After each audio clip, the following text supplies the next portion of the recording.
Hora por part 2.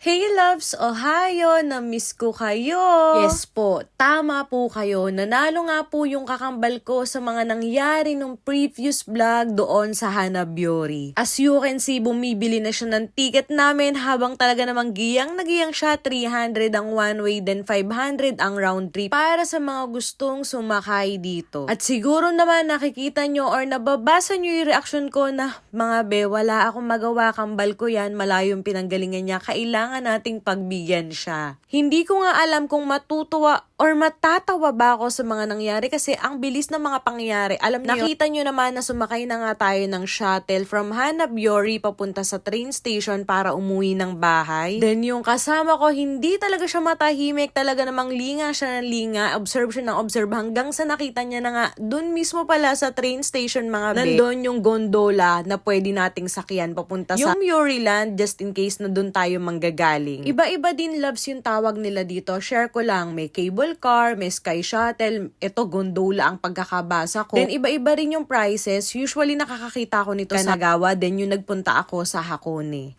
Masasabi kong sobrang worth it kasi ang ganda ng view, especially doon sa may Ferris wheel na yan. Tapos yung kitang-kita talaga yung baba ng Yumyuriland. Grabe. Worth it naman pala. At nagamit na nga natin yung one way. Ang ganda niya, promise. At dahil dyan, kailangan nating bumaba kasi hindi naman pwedeng nakasunoma. At saka may enjoy nyo rin yung views doon sa baba kasi makikita nyo yung labas ng Yumyuriland. At pumila na nga kami para magamit namin yung isa pang ticket since round trip nga yung nabili namin dahil nagmamadali din po kami dahil bukod dito may isa pa kaming destination na pupuntahan pero for privacy na lang po yun. Hanggang dito, bakas na bakas yung excitement ni Kambal pero by that time pati ako kasama na kasi yung first na pagpunta namin dito, yung first one way, grabe, breathtaking yung view tapos sobrang worth it niya. Habang nakasakay ako dito, natatawa ako sa kanya kasi nga alam niyo yon, siya yung yayang-yaya pero siya yung kabang-kaba dahil may very little fear of heights po siya pero napaglalabanan niya pa rin naman. Tignan nyo naman loves kung gaano kaganda yung view. Partida, medyo umaambun-ambun pa niyan pero sobrang ganda niya talaga. At habang nakasakay nga kami dito, napagkwentuhan namin na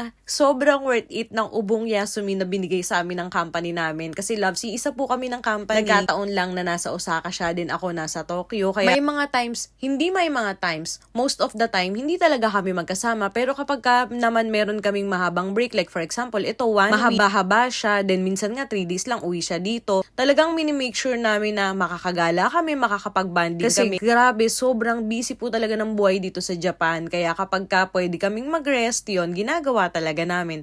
Just sharing. Last part of this vlog, ang biglaang kainan. Grabe. Tignan nyo naman yung suot ko. Grabe, para talagang alam mo yun. Literal na hilamos lang, tapos aura na agad. Kasama namin yung tumatayong nanay at tatay namin dito sa Japan. Loves, isi-share ko lang. Alam nyo ba, sila yung greatest blessings ko since the day na pumunta ako dito sa Japan. Kasi grabe yung guidance nila sa akin dito. Talagang as in, hindi ako pinapabayaan sa lahat ng bagay. Nag-taxi na nga kami para mabilisan kasi right after nito, yung nanay-nanayan po namin, may work pa siya, kaya talaga namang napakabiglaan. Sabay-sabay, iisang bituka, iisa ng cravings, at mamaya uuwi na rin po si Kambal sa Osaka, kaya kailangan namin ng last minute bonding. Charan! At nandito na tayo sa Yakiniku Anrakute. Alam nyo ba, grabe, sobrang solid ng Yakiniku dito sa Japan. Matik na dito nang galing yon. Charis! I mean, hindi ko kino-compare yun nasa ibang lugar kasi dadalawang bansa pa lang naman po yung nakakainan ko, pero kapag dito talaga sa Japan, sobrang solid, ang sarap. Then, ayan yung pinaka-place niya. Say hi, Kambalchi. Ang lungkot, uuwi ka na naman. That's it. Grabe, loves. Ang ganda rin ng pwesto niya. Actually, kanina, habang papunta kami rito, then yung kaninang pag-akyat namin sa may hagdan, kinabahan kami kasi may ibang Yakiniku po na 5 PM nag-start. Ito po literal na alanganin kasi kung di ako nagkakamali, 11 AM po nung dumating kami, so possible sarado pa siya. At dahil naka-order na po kami, matik na, pupunta na kami dito sa drink park. Ako ang trip ko cola, then si Kambal hindi ko maintindihan mga be chocolate, pero in-enjoy ko rin kasi ang sarap ng pagkakatimplan niya. Andito na nga po yung foods namin. Tara, let's eat. Itadakimasu! First time ko kumain dito sa omise na to. Usually yung kinakainan namin yung nasa Akabane. Talagang sobrang sarap din doon at masasabi kong may panapat din naman to kasi masarap din talaga siya. At habang kumakain nga kami dito, tinatanong kami nila mami mami tsaka ni daddy kung ano nangyari sa mga gala namin ng mga nakaraan, kahit nakapag-share na rin naman kami. Tinatanong rin nila kami kung hindi ba daw kami nakapagod kasi halos buong ubong Yasumi po talagang naggagagala kami. Kita naman siguro sa mga mata ko, no? Loves, by the way, hindi po yan eye bags, natutulog po ako. Sadyang hindi lang po nawawala yung mascara, nagstay na siya sa under eye ko, nakakaloka. Ang solid ng Yakiniku dito, alam ko marami siyang branches, kaya kung may makikita kayo, puntahan nyo kasi talagang masarap siya. Alam nyo yon, literal, sobrang worth it ng bigla ang lakad kasi talagang hilab mo, suklay lang po, wala nang ligo-ligo, gumora na kaagad. The aftermath, ganyan po talaga si mami kahit nasa restaurant, hindi niya po kaya yung madumi. Hindi mo mabilis. Magaling ka mo si Papa. Ikaw, kaya lumalaki school yung mga anak mo.